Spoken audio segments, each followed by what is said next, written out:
What's up, guys? So today I'm going to be talking about my strength phase, or the next strength phase that I'm going to be doing for the next 4 weeks that I programmed for myself. The last strength phase I did was a 6-week deadlift focused phase with doing a lot of different deadlift variations. I also had some bench and some military press and some pull-ups, and now my focus is switching more into squatting and increasing the volume on my pressing. So here is the overview for my 4 weeks. So as you can see, I'm going to be training 6 times a week, and I'm going to be doing a different squat variation on doing a 3-day split and then repeating that. So I do a high bar, front squat, and then low bar, and then squat 1 is a high bar, squat 2 is a front squat, and then squat 3 is a low bar squat.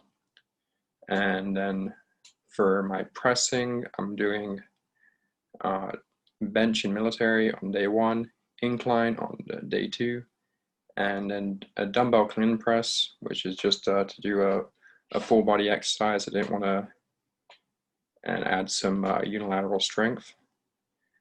And then for my pulling and my hinge motion, I'm only doing pull-up, once, and then doing a pendlay row on Tuesday. The clean and press will have some element of pulling and hinging, so hopefully that will help maintain my deadlift strength.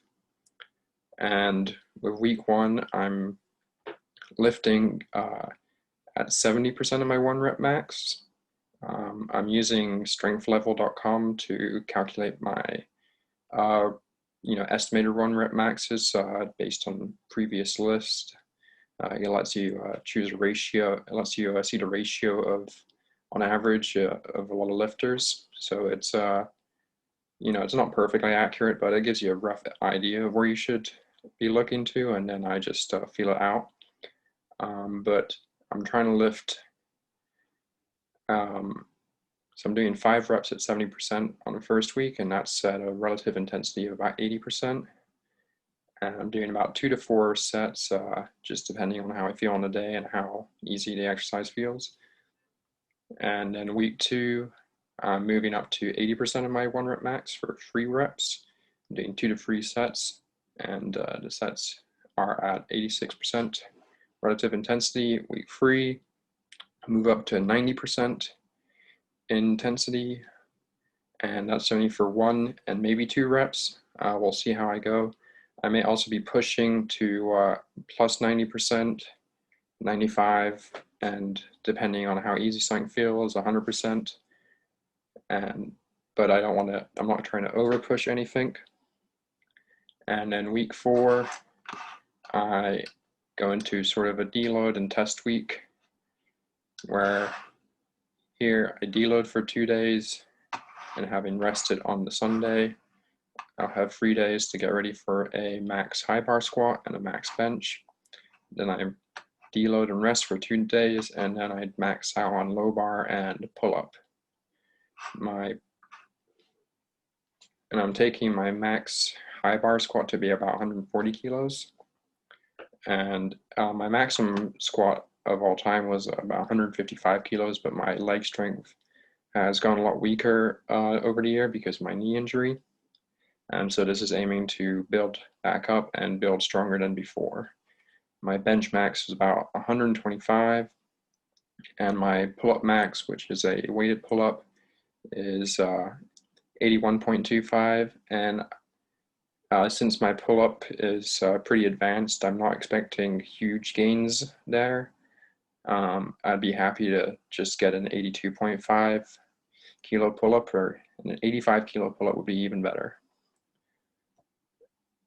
And then now for my exercise selection, I'm doing the 3 variations of squats to help develop a sort of, a rounded leg strength, and adding in a low bar because I want to maintain some of my hip strength I gained during the deadlift phase.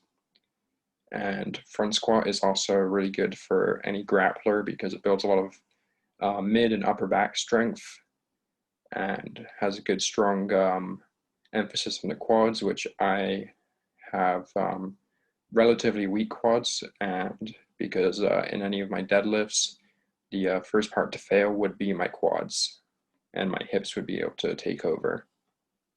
For pressing, in the last phase, I focused on close grip bench. Now I'm moving back into a normal wide grip bench, mostly because I want to put some more emphasis on my pecs, and just because I should be able to lift more with a wide grip bench than I can do with a close grip bench. I'm still doing military. I did military in the last phase. I got up to a max of about 80 kilos, and I'm just going to be continuing working on my military press. And now I'm adding in incline. It says dumbbell here, but I'm doing just incline bench, or if that's taken, I'll do a dumbbell press. It's not as important, but it's mostly to increase the volume on my pressing and also to work on the upper chest, which is another one of my weak points. And yeah, in the last phase, I didn't really improve my pressing that much.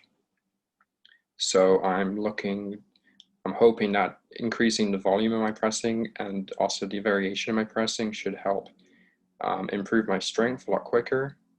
I think one of my critiques on my last phase is that I was only pressing 4 times a week, and so I don't think that was enough volume for me to gain enough training adaptations.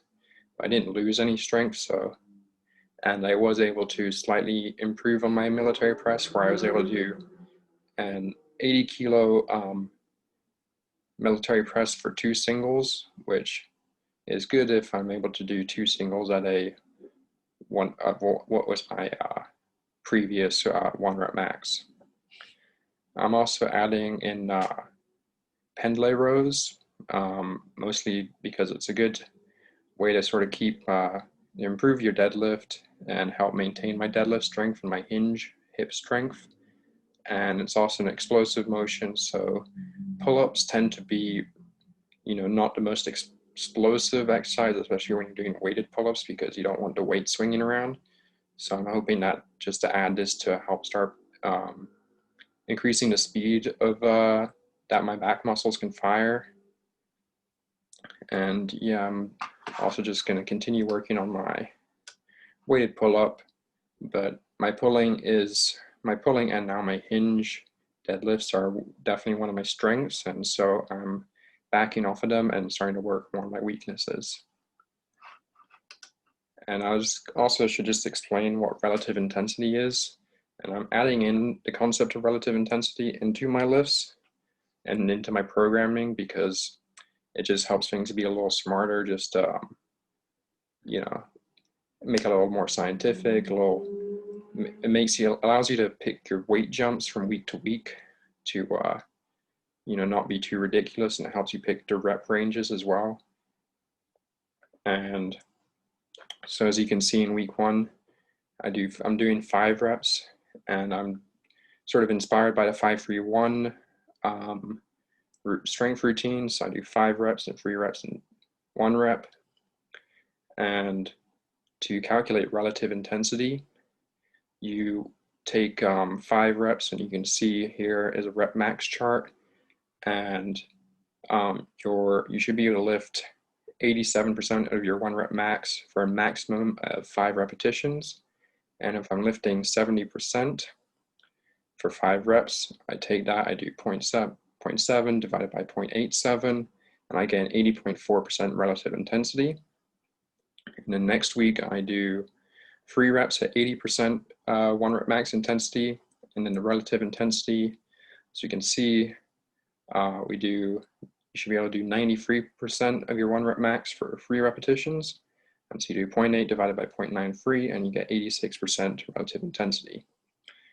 And the nice thing about this is that there's about roughly a 5% jump in relative intensity, even though that the 1 rep max intensity is a 10% jump.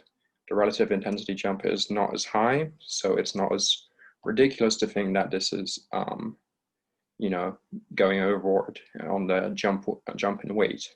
And I'm mostly basing this off of Tudor Bumpa's periodization book, where he basically suggests that you want to have 5% jumps in your relative intensity. And then in my week 3 here, I'm just doing, I'm at about 90% intensity. And here, depending on whether I do 1 or 2 reps, I'm doing a relative intensity jump to about 90% to 95%. And here, I'm allowing myself to push myself a little bit and just to decrease the volume. And now, how many sets I'm doing, I'm not entirely sure what the optimal amount of sets. Last phase I was only really doing 1 top set, but I started off at a lot higher intensity. So, the first 2 weeks I was sort of just playing around and testing, and then I did this pretty much exact routine, except I started off at 80% for the first week and then jumped about 85 to 90%. And then the last week I was doing 95 to 100% on the week 3. And then week 4 I tested and I had a huge jump in my deadlift. But this time I'm backing off because of a knee injury and my legs are not as strong and I'm not as used to squatting. So I'm starting to, I'm taking things a little smarter, I think. But, depending on how I feel, I'll be doing in week 1 at most 4 sets per exercise, and more likely than not 2 to 3 sets, just depending on the feeling. I think it's probably a good way to auto-regulate my sets and just auto-regulate my training is to have a set range, because I'm not too used to using RPE or rate of perceived exertion to auto-regulate, so this is a lot easier for me to auto-regulate is how many sets I'm doing. And also, if I'll just show you again, I'm doing an AMRAP set here, so where I have a star, I'm adding in an AMRAP set or near AMRAP set of about 50% my 1 rep max. I'm doing that 3 times a week just for the first 2 weeks to just increase some volume and just get me used to doing squats again. And then week 3, I'm lowering the volume a lot, doing only 1 to 2 reps for about 1 to 2 to 3 sets, depending on how things feel. But I'm focused on trying to keep the volume low, which is to, 1, you have to keep your volume low when you're doing 90% plus lifts, but also it's to allow my body to hopefully recover a bit from the high volume of the first 2 weeks. And then hopefully that allows for some super compensation in week 4 and some adaptation, and hopefully I'll be able to improve my lifts quite a bit in week 4 when I test them. And then for any accessory work, rehab, I'm not doing too many things. I just do them when I remember, preferably every day, but whenever I remember. My main thing for my knee is just hamstring curls, because my knee injury was just a hamstring tendonitis thing in the back of my knee, so hamstring curls are a good way just to keep working it. I notice if I do hamstring curls, my knees feel better in squats.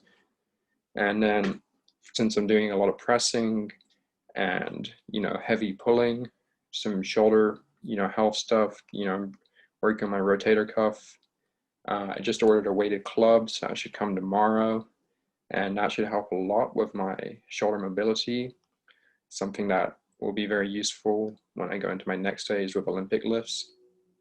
And just in general, shoulder health is extremely important in life and in judo.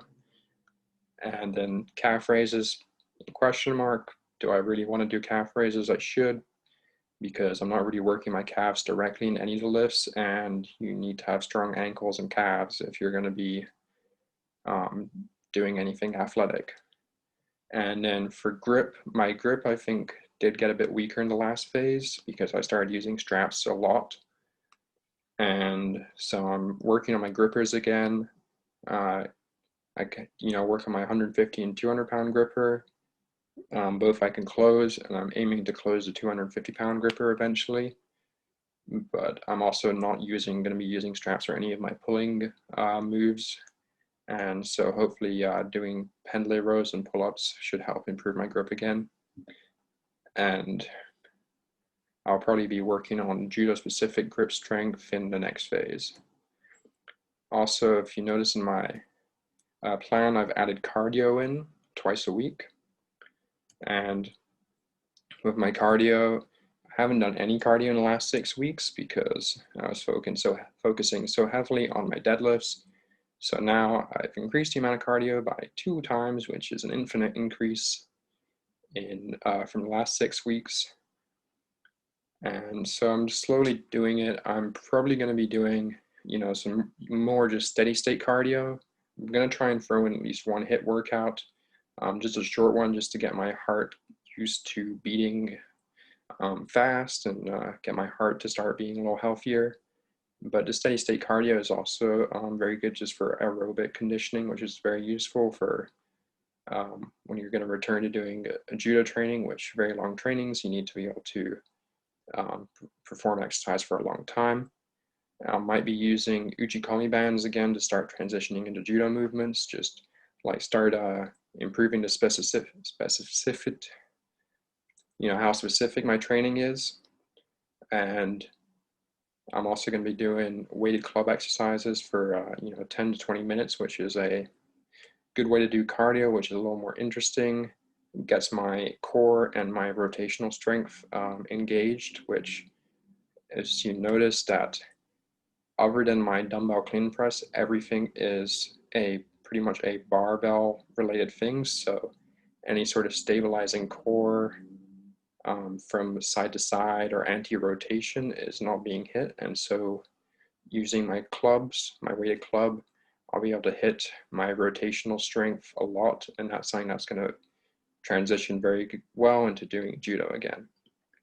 So just to go over my phase one last time, you can look here. Obviously, you always rest on Sunday. It's the Lord's Day.